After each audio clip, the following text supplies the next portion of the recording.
So today we'll be talking about using Maya and then transferring it to Mudbox, which Mudbox is used for sculpting models and meshes like a clay and then texturing them with simple textures and stuff. And then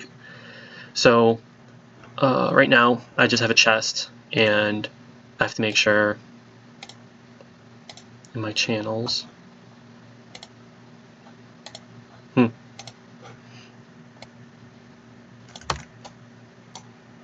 that this is to 0.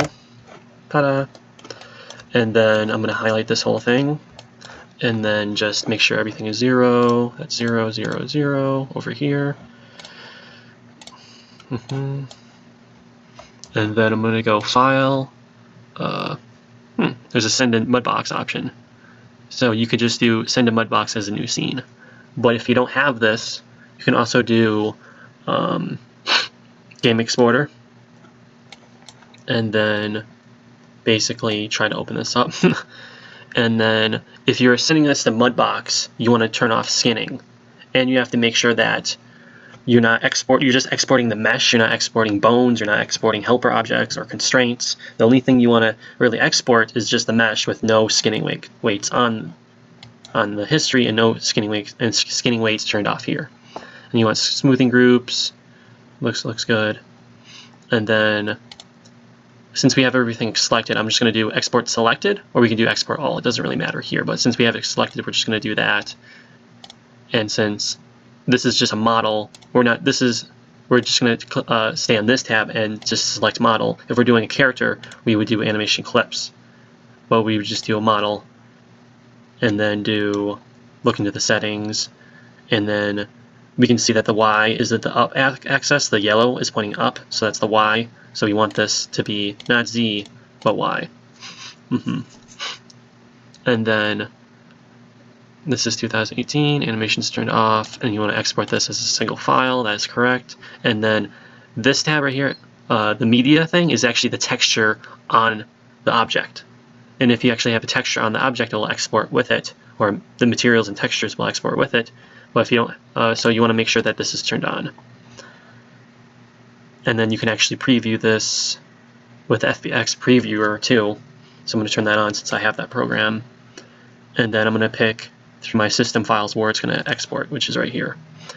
So I'm going to pick where I'm going to export it, go through my computer. Probably shouldn't show you guys this, but whatever. Teaching videos. And then choose and then name it as chest Mudbox 1. Export. And then you can see that since I clicked this box, it'll actually open up the Fbx Previewer, which this is it. This is, so right here, this is a program called the Autodesk Fbx Previewer. And if you want to actually preview your FBXs, you can actually download this for free from the Autodesk, like Autodesk.com or whatever. And this lets you just see your models, your characters, anything that's in the FBX file, and you can play. It'll show you the animation clips up here, and you actually can play the animation clips, and it has a lot of cool settings to it. So you should download it just to be able to see your FBX right away. So that's it. Let's open up Mudbox. I'm going to save it. Yeah, that didn't work. So I'm going to do File, Open.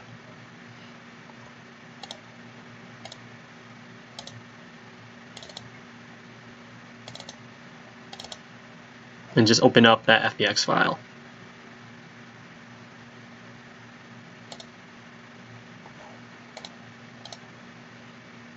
Yeah. All right. So, and then I'm going to just save this as I'm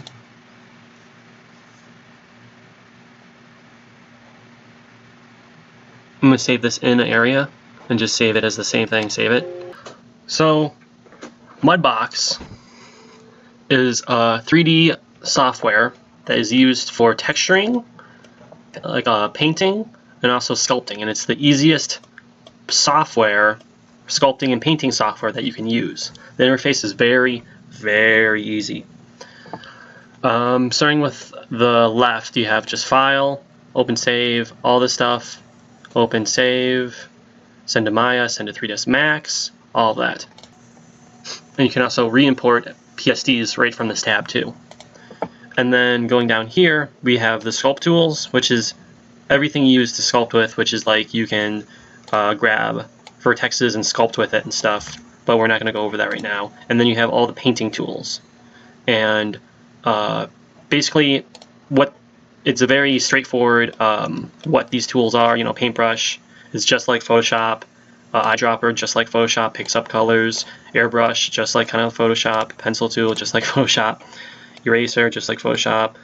Clone tool, which they actually says over here how to use it. You just hold down the Control key, and you just repaint where you hold hold down the Control key to clone that area. Blur, dodge, which is lighten stuff, burn, darken stuff. Very easy, basic stuff. So in the paintbrush tool right here, we have just size, strength, which the hotkey for this is the brackets on, see that? On your computer, and this also works on tablets too. I don't think you need to install separate drivers, I'm not sure, but yeah. And then you actually have a mirror mode, which actually turns on different types of mirrors and stuff. I usually leave it on X or local X too. And then you can also use stamps right here. You can enable that, and you actually can draw different types of stamps on this tab, which is the stamp tab down here, and change it. You see that? And you draw that. You draw that inside your brush. Really easy.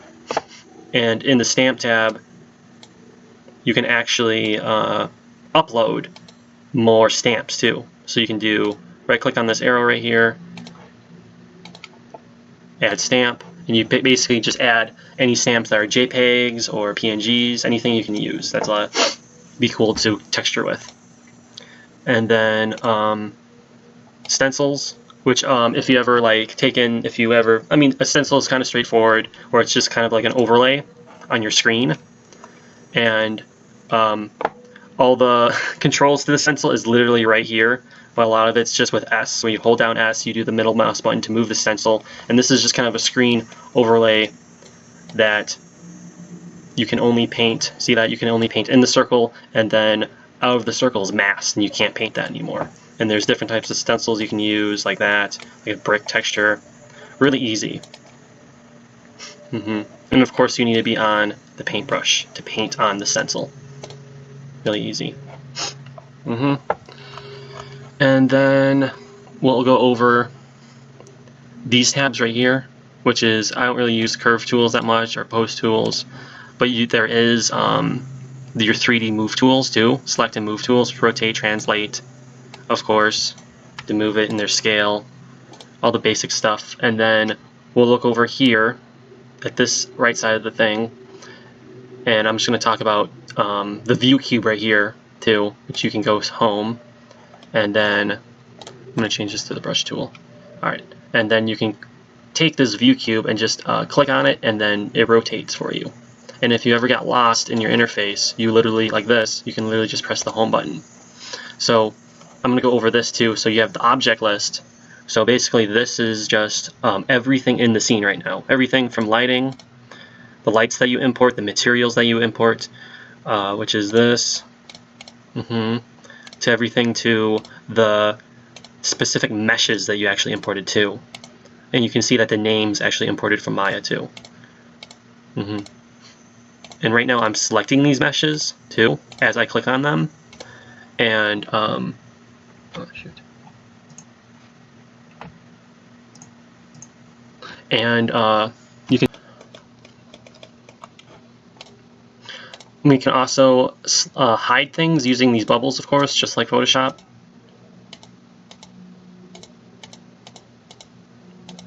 You know, I can hide that and paint inside here. It's very useful. And I can also right-click and then select model, right-click, select model, right-click, deselect model, right-click, deselect model. And I can also right-click, hold down, right-click, and isolate too. And then in isolation, you just hit the button again. And there's also show all too, which is very helpful. And then so object layer is just like the outliner in Maya, where it just lists everything in the scene. And then you can see the layers tab is actually the layers of textures and materials that you have on your object. So I'm going to show you how to flatten this and look at this at a 2D perspective, from 3D to a 2D. So all you have to do is select all your models that you want to flatten, go to UVs and maps, and then go to flatten to a UV space. Click on that. And this flattens all this down, and you actually can see the UV maps on this. And if you can't see it, it just means that you're behind the thing and you can't see it. So you have to change views and get in front of it so you can actually see it. And this is pretty cool because you can this is like kind of like Photoshop, where you can just paint on it and stuff, you know. It's really cool. You can actually see that kind of like the bleed of it, that if you go on one edge of this over here, it kind of bleeds over to this edge. So that's kind of cool. See that? Yeah, where it connects. But that's really it. And then to unflatten this again, you literally go to UVs and maps, and then you do unflatten, and it changes it back. And that's it.